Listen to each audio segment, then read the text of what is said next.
Dahil hindi pa ako nag-almusal at nagtanghalian, kaya gagawa tayo ng musubi. Wala akong sticky rice, kaya ito na lang yung gagamitin ko. Itong premium white rice na na-receive ko as an influencer.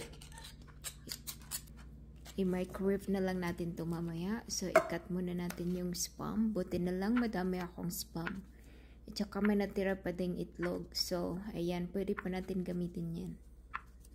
Kakat muna natin yan. Tapos mag-bake tayo ng egg. Isa lang yung ginagamit ko kasi ako lang naman dito mag-isa. Ayan, lulutuin muna natin. Kailangan mainit na mainit yung pan. At konti lang yung oil na nilagay ko kasi ubos na din yung oil ko. Ayan. Sobrang saya, diba? Lahat parang ubos na. Buti na lang may natira pa akong seaweed. Pwede pang gamitin to.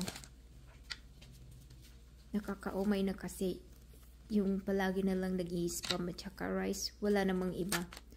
Ayan, i-microwave muna natin tong premium rice natin.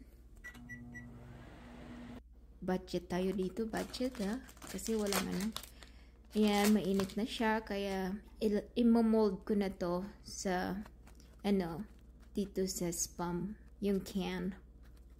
Yung can lang yung gagamitin natin. Ayan na. Parang tumutulo yung laway ko habang nagvo-voice over kahit busog na ako. Yan, i-wrap na natin. At ayan na. Ready na yung musubi natin. Kaya, solve na yung gutom. So, ayan. Sobrang easy lang. At saka, walang madaming ingredients. So, there you have it. Salamat sa panonood. Bye!